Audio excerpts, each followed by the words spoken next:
refrigerators. Refrigerators. What do we need to do for refrigerators? Aside from not using Windex on refrigerators either, especially if they have computers, you know, and all that. So exterior, you will see two basic finishes. You have your textured finish, which, you know, those old garage refrigerators, we call them now. They have a texture that is ridiculous to clean if you get speckles of something on it. Or you have the smoother stainless steel finish, which you will see lines in. So a damp rag is going to still be, or some of the vinegar in a spray bottle with water is going to be following the lines so that you don't create different scratches.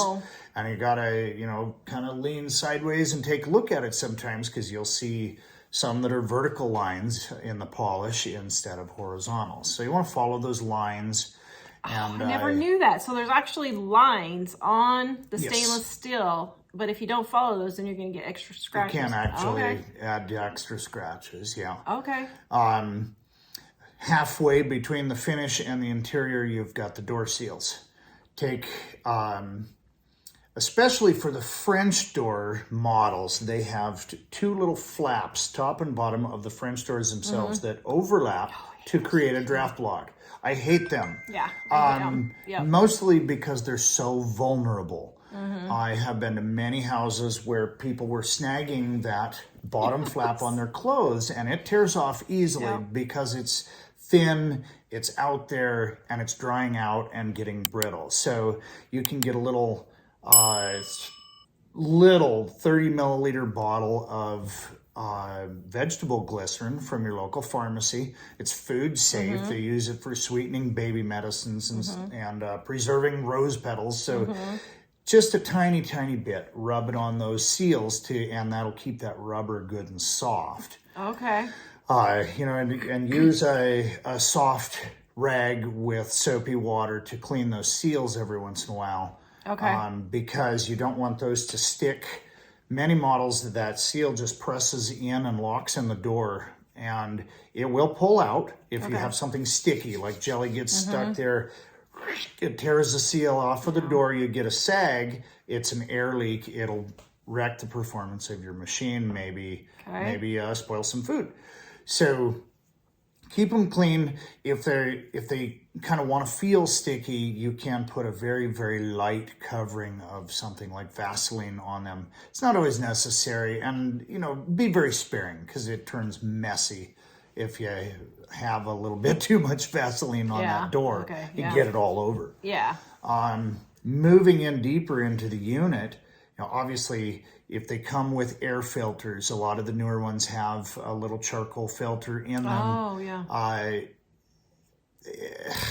It helps with the odors a little bit, but it's also acting as a particulate trap. So you want to change those out once in a while so that you're not impeding the airflow coming from the cooling source, whether it be behind the fridge or clear in the freezer section and having to move air into the fridge.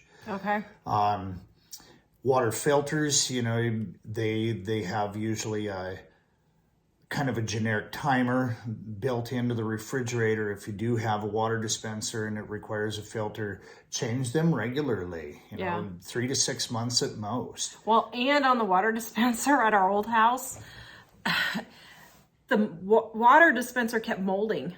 The little straw thing, and people don't ever clean that, and I didn't realize it, and I happened to just look under there one day, and I was like, oh, it's all black. And I knew that wasn't just the cup. And so, you know, you may have to take, is it okay to take, I just took a Q-tip and cleaned that out with, as long as you're gentle. Just a little bit of diluted bleach just to kill the mold, but okay, good. An alternative, and you know, kind of fits in with your normal kind of channel. There is a handheld steamer available that I use almost daily for work, the Bissell Steam Shot. Oh, really? Does it work good? Oh, yeah. It's a great little critter. Yeah, and it'll steam that stuff off. Okay. You could use a Clorox wipe. to finish up if you need to. The steam is great because it takes that black stuff off real quick. Okay, that's good to know. It's like $40 on Amazon. I got mine last one, I think, deal of the day for $30 or something. Oh, wow. Okay, And I'll have to try that. You know, it's a handy unit to have. If you have a steamer around, it can make a big difference on some of those cleaning angles. As far as maintenance in the fridge and freezer section, the older style, you might have a freezer out in your garage that builds lots of frost. That's what's going to be your next question. How often are you supposed to defrost your freezers when it builds up like that? How often do you do that?